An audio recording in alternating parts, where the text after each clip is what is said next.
सर्व महापुरुषांना या ठिकाणी मी प्रथम अभिवादन करतो।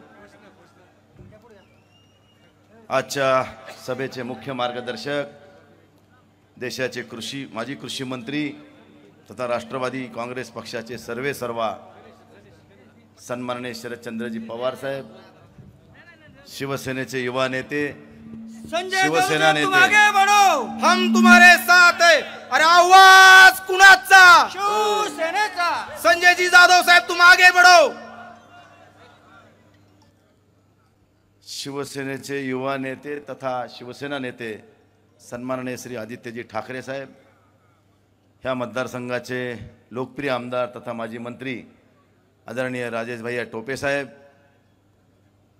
आमदार राजेशजी राठोड साहेब, आमदार राहुल पाटील साहेब, व्यासपीठावरील सर्व माजी आमदार,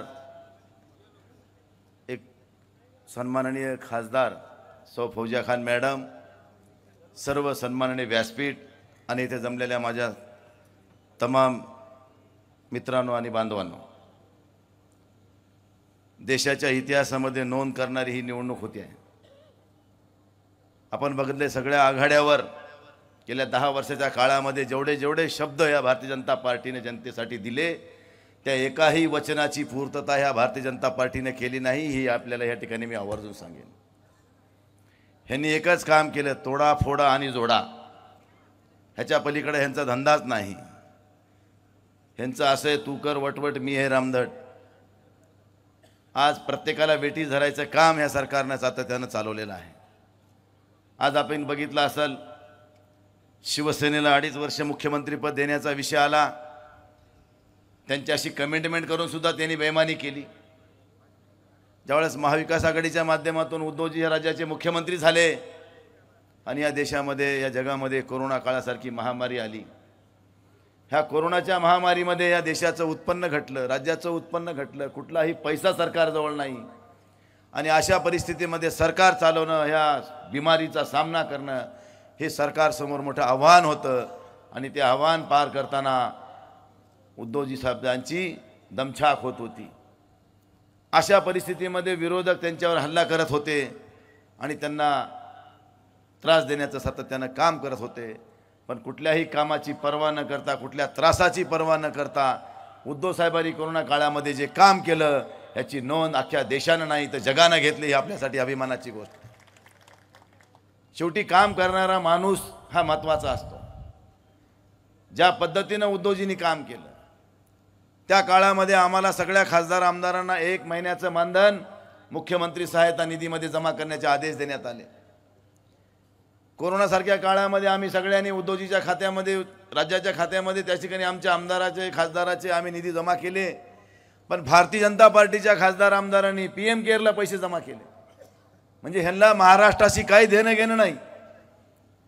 लोक महाराष्ट्रामध्ये ज्या पद्धतीनं आजारी पडत होते, बिमार पडत होते, मरत होते, त्याचे ह्यांना काही समाधान मानलेली नव्हती। ह्यांना फक्त राजकारण करण्यामध्ये इंटरेस्ट होता आणि त्यांनी सातत्याने ह्या ठिकाणी राजकारण करण्याचं काम केलं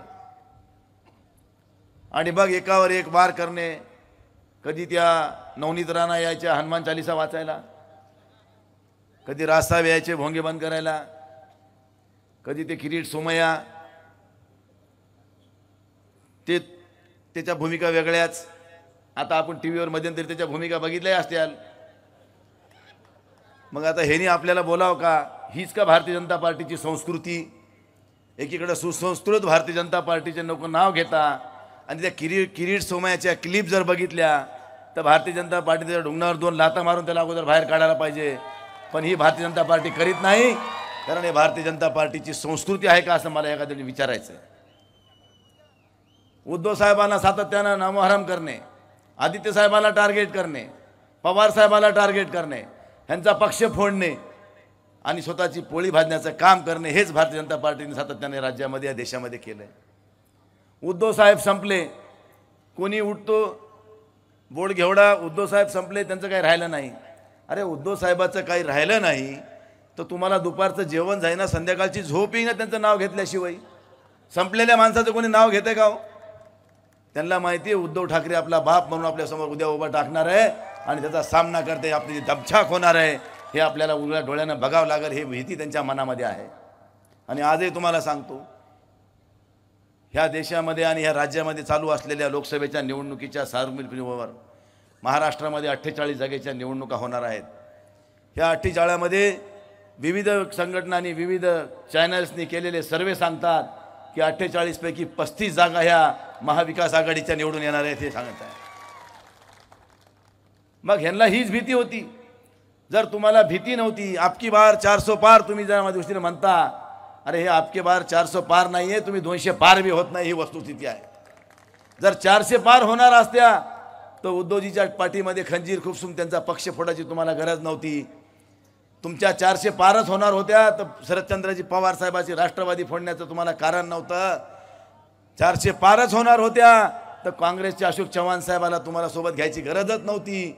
एवढंच काय, हे 3 फोडून तुम्ही सोबत घेतले, एवढ्यावर नाही थांबले तर राजसाहेबाला सुद्धा सोबत जोडण्याचं काम तुम्ही केलं. हे कशासाठी? कारण तुम्हाला कळून चुकलं की ह्यावेळेस आपल्याला धोक्याची घंटा आहे आणि ह्याच्यातून सुधारायचं असेल तर आपल्याला हे कटकारस्थानं केल्याशिवाय आपली पोळी भाजणार नाही. हे भारतीय जनता पार्टीनं ओळखलं आणि त्यानुसार त्यांनी पावलं टाकायला सुरुवात केली. पण या महाराष्ट्रातली जनता दूधखुळी नाही आहे मित्रांनो, लक्षात ठेवा. या सरकारला आणखी कळायला पाहिजे. जेवढा माझ्यासमोर एक इतिहास आहे की जब जब शिवसेना बिखरी तब तब दुगनी रफ्तार से उभरी, हे आजपर्यंतचा इतिहास आहे. म्हणून आजही सांगतो, महाराष्ट्रात पुन्हा एकदा शिवसेनेचं वाट ह्या ठिकाणी मोठ्या जोमानं उभं राहणार आहे. एवढं आपल्याला ह्या निमित्तानं सांगतो. मित्रांनो, उद्धव साहेबाच्या काळात केलेली कामं असतील, देवेंद्र फडणवीस साहेबाच्या काळात केलेली कामं असतील, देवेंद्रजीच्या काळामध्ये 1.5 लाखाची कर्जमाफीची घोषणा हवेतच आहे, आणखीन ऑनलाईनच आहे, लाईनीतच आहे. पण उद्धव साहेबाच्या काळामध्ये उद्धव साहेबांनी दिलेली 2 लाखाची कर्जमाफी सर्वसामान्य शेतकऱ्याला मिळाली, हे अभिमानानं सांगावं ठिकाणी वाटतंय. एवढंच नाही तर महाराष्ट्रामध्ये सरसकट दुष्काळ दिला, सरसकट विमा दिला. त्यानंतर मात्र आजपर्यंत एकही पैसा ह्या सरकारनं शेतकऱ्याला दिला नाही.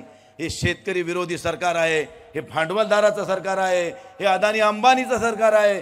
मित्रांनो, यासाठी लक्षात ठेवा, येणारी 26 तारीख 26/4/2024 आपल्यासाठी या ठिकाणी सुवर्ण अक्षरात येणारा हा दिवस आहे. कारण शेवटी या महाराष्ट्रातली जनता आता पेटून उठलेली आहे. सामान्य शेतकरी असो, कष्टकरी असो, सुशिक्षित बेरोजगार असो की नोकरदार असो, सगळ्याच्या मनामध्ये शल्य आहे की कधी निवडणूक लागती आणि आम्ही कधी यांची ठोकू. एवढाच लोक प्रतीक्षेत आहेत आणि येणारी 26 तारीख आपल्याला ठोकायची आलेली आहे. मी आपल्या सगळ्याला नम्र विनंती करणार आहे की देशामधलं संविधान वाचवण्यासाठी, देशाची लोकशाही जिवंत ठेवण्यासाठी आपलं अमूल्य मत, ज्या बाबासाहेब आंबेडकरांनी तुम्हाला आम्हाला दिलेला अधिकार आहे, तो मतदानाचा अधिकार, ह्या लोकशाहीतलं पवित्र दान कुठलं असेल तर ते मतदान आहे. आणि ते मतदान आपल्याला 26 तारखेला मशालच्या चिन्हासमोरचं बटन दाबून उद्धवजींचे हात बळकट करण्यासाठी, महाविकास आघाडीचे हात बळकट करण्यासाठी आपल्याला ते दानपत्री दान करायचे. एवढंच आपल्याला विनंती करतो. पुन्हा एकदा सगळ्यांना खूप खूप शुभेच्छा देतो. आपण सगळेजण या ठिकाणी मोठ्या संख्येने आलात त्याबद्दल सगळ्यांचे आभार मानतो आणि या ठिकाणी मी थांबतो. धन्यवाद. जय हिंद, जय महाराष्ट्र. एबीपी माझा, उघडा डोळे बघा नीट.